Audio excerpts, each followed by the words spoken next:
Welcome. This is great. It's just a real honor to have so many people come out and share this milestone with us. So thank you very much. Yeah. Woo, yeah.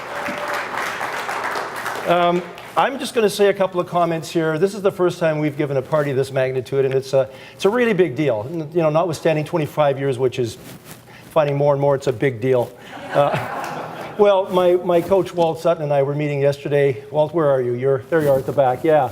And Walt made an interesting comment. He said, you know, 25 years, was it less than, you said single digit, right, of companies that make it that far? Something along those lines? Yeah. Just nod. He's eating. Okay, yeah, he's nodding. Okay, great, thank you. And, you know, as you go year by year, you often don't think about the time you're putting in. You just, in a year and another year and another year, and then you get to that point where you do the math and you go, wow, 25 years, it's been a while, yeah. So here we are. So thank you for coming out. It is really an honor. Like everybody that's in this room has been invited on purpose, right? So this wasn't sort of a go down the list, invite everybody you know. I really wanted this to be an event where people that have had an impact in our lives, pardon me, and have made a difference for us have a chance to not only come and share some time with us, but to meet other people. And I've heard that already. A number of you said, there's really neat people in this room. There's great energy. Well, yeah, what were you thinking? Of course there is. We don't just invite anybody. So what I'm going to do is just a little bit of a background, because a lot of you don't know the full story. And don't worry, you know I can talk, so I won't give you the full story. But I will give you a highlight because it's really interesting, kind of the evolution over 25 years to where we are today. Then I'm going to ask my wife Karen to come up, who is also my business partner. She's my life partner, my wife, but also business partner, and she's going to talk a bit about an organization that's very important to us. And we have a little presentation, and I'll come up and cap it. And then we got lots of time to hang out and keep talking, and some drinks and food, and just enjoy each other's company. So it all began in January 1991.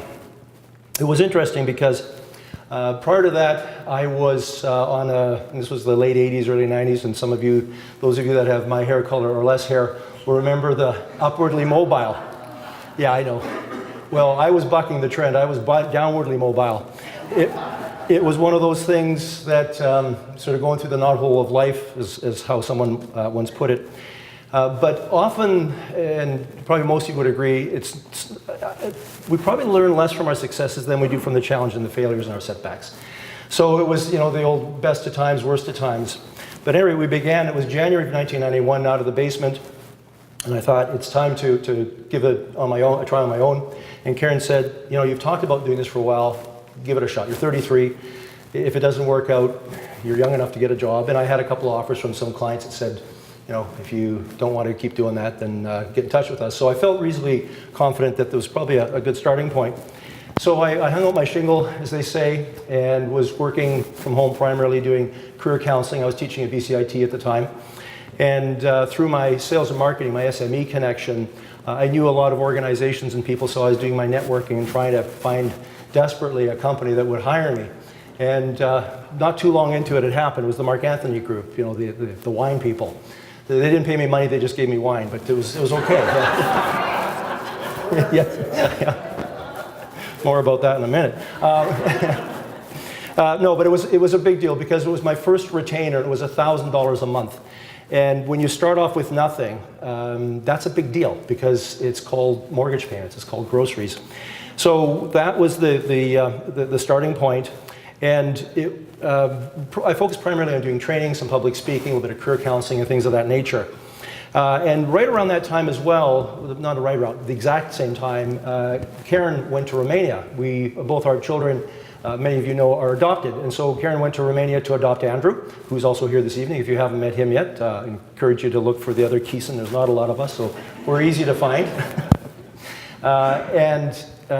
While I was starting the business, she was in Romania for 2 months with Judy, a couple at the back that also adopted from Romania. So there's some really neat personal connections here.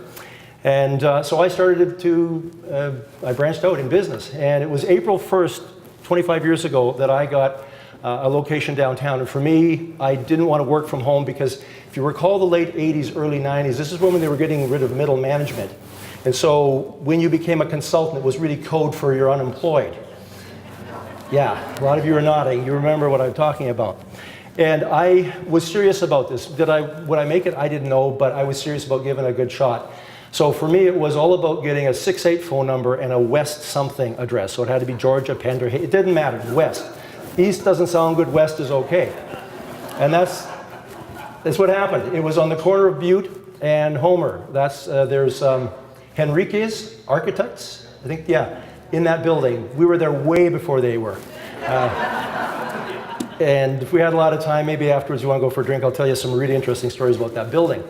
But it was West Pender, and it was a 6-8 phone number, and I was in business. And I had a desk, I had a phone, and I had a chair. That was it. I remember, but I was so proud. I was in business. And I went downtown every day, and I went to work. And from there, so say a couple of clients, and then I made up my own business cards, and I thought, you need to kind of do this branding thing, pick it up a bit. So through some connections, I got in touch with Fleming Graphics, or Fleming Design. Catherine, what was the name at the time? Fleming? I think it was Fleming. Just nine changes, but it was Fleming Design. Fleming Design, okay. So at any rate, obviously that panned out, and so the logo helped, is really giving more of a serious corporate look. And from there, life continued on, and I'm just going to hit some of the key points here. So in 1993, I was president of the Sales and Marketing Executives. So chapter here, Willis Turner is here today, Dan Gardner associated with SME through the UBC program. So again, a bunch of connections. And that was a great place for me to really kind of build the business and build the network. So that's where not only the logo came from, but around that time I started talking about the tagline Growth Through Learning, which has now become the name of our second company and is really kind of the basis and the passion that drives what we do. So the business is growing. Decided to go back to school in '94. After high school, I went to college and I never finished anything, and I was going to be a music teacher, so I was going down that arts path, and I thought, let's do the business thing. So I went back to UBC and did the 3-year diploma program, and Dan Gardner is here this evening. He was my second-year prof, and he was my trough professor because he wasn't in the trough, I was. It was a really tough year because the second year was not, say, I wasn't playing to my strengths, but I made through it, and I had great support from Dan and others. And to add to that, that's also when we adopted our daughter Ruth from Mexico, who's also here, which I encourage you to meet her if you can. And again, it was one of those things as you do life and you grow your business. It was probably one of the toughest times. It was where I thought, is this where we should end the experiment? But we didn't, clearly. So we kept going. And as we kept growing, we kept building. And at that point in time, the company was called Kison and Associates, and I was desperately looking for associates.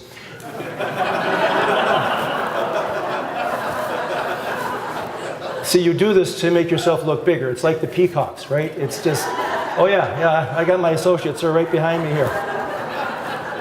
Put the feathers down, Ralph. No, I can't. Well, I got some associates. Two of them are here, Marie Rice and Neil Zambik.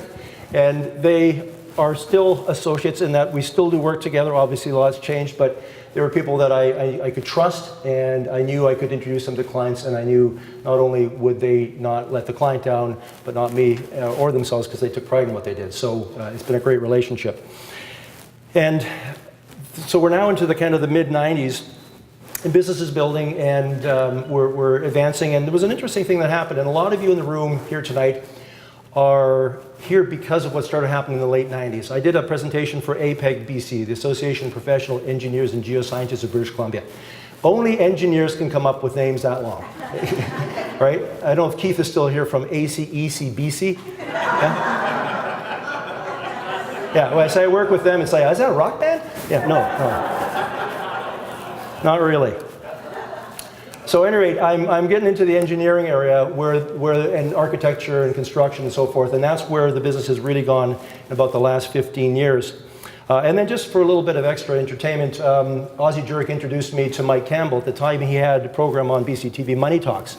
So I got to go on TV. And then I got to be on the radio. Some of you may have heard me back then. I'm sure you probably remember. Not. But it was great. I'm totally appreciative of the opportunity, because when you're growing your own business, it's not a big company, you take every opportunity to get some profile and network and get out there. And so all these things, again, contributed to the growth and success of the company. And then we kind of get into the 2000s to 2010, really firmly in that professional services arena where we still are for the most part. And then some association work started coming in. And then in the last 7-8 years, really have done some of my most satisfying and fulfilling work by virtue of working with young professionals. In Stantec, there's a bunch of them here, a bunch of my kids. And they're not that small. But you're my kids, okay? Just work with me. It's been really fulfilling to see and very encouraging for all of us to see that there are some incredibly bright, talented, and passionate people that are on the way up, that are going to be taking over and stepping in and doing what we've been doing or trying to do, and probably even do a better job than we've done, but certainly continue on. And that's incredibly humbling and fulfilling. So I guess in a nutshell, where I'm at in this 25 years of starting off with there's no ceiling, because I don't know if those of you that have businesses, you know when people say, oh, you have your own business, eh? They think you're rich. Yeah, exactly, laughter appropriate. Oh yeah, I got a line of credit and I got, I'm really rich in debt. But yeah, there is no ceiling, but the problem is there's also no floor. So you can cover a fair bit of distance, as you're kind of doing your yo-yo imitation. However, we're well past that now, so we're in a great place, and in all seriousness, we're here because of the people in the room. And there's others, obviously, that got invited. Not everyone could come. So I just want to say a hearty thank you to all of you for allowing not only me, but my family, my colleagues and associates to work with you. It's a privilege and an honor. And we ain't done yet, so I don't know if there'll be another, if there'll be a 50-year, but maybe we'll do it in 5-year increments. We'll consider that. But beyond that, what I really see now moving forward, and I want to kind of end with this and then introduce Karen, what's becoming very evident to me is that the way we succeed in life and business is we do well by doing good, right? And it's more, sorry, it's more than just work. It comes down to having an impact in people's lives and being difference makers. So with that, I want to call Karen up and ask her to set up a little presentation that we're going to